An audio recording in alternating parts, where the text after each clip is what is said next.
In the new Season of the Witch, we got brand new strand aspects for all three classes. And though warlocks might have the ability to straight up ruin the crucible, and hunters can officially cosplay as Naruto with the Rasen Shuriken, Titans might have just gotten the biggest dub of all three, with their new Banner of War strand aspect. I just recently posted a video of me along with a couple of other creators straight up one-phasing every raid boss that is in melee range. But let's get into the build. Obviously, the very first thing that you're gonna want is going to be the Banner of War aspect. That states, by defeating an enemy with a melee attack, note that it does not say melee ability. A melee attack, finisher, or sword will raise a Banner of War that not only will heal you and your allies every time it pulses, but will grant you a damage boost for melee attacks and swords. The damage boost is around 40% when it is up, and it is a stacking bonus. The banner can stack up to 4 times, and with each stack the banner will pulse faster,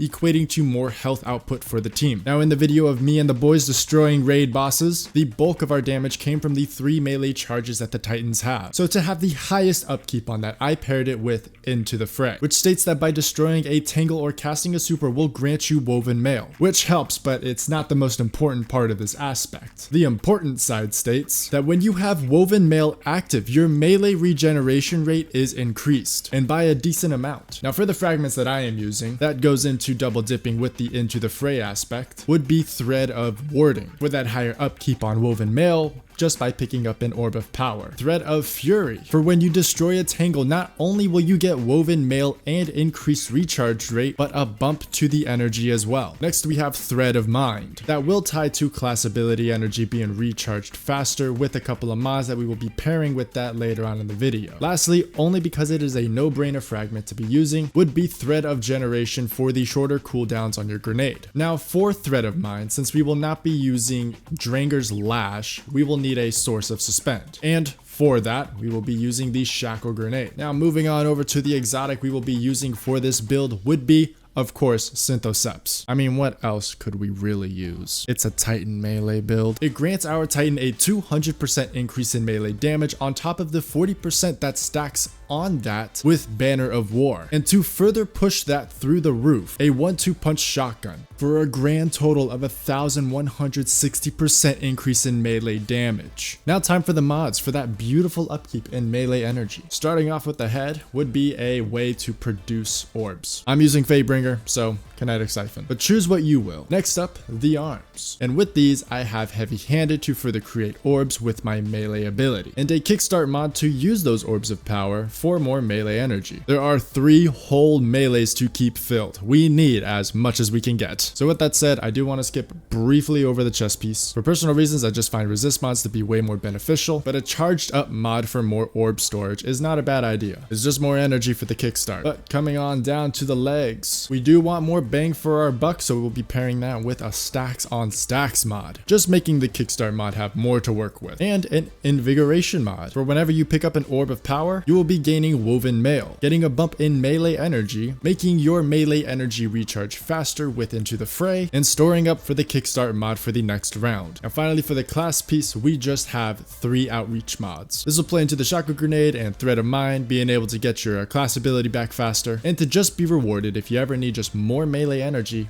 place it down. And that's the whole build. And just by simply clicking the link in the pinned comment section, you Titans can skip the hard part and just get straight to the punching part. You're welcome. And if you have found this video insightful, a subscribe would be very much appreciated. With Crota's End coming soon to the game, I will be of course live streaming my run here on YouTube, and I hope to see some familiar names pop up in chat. I do have a feed, you know. Peace.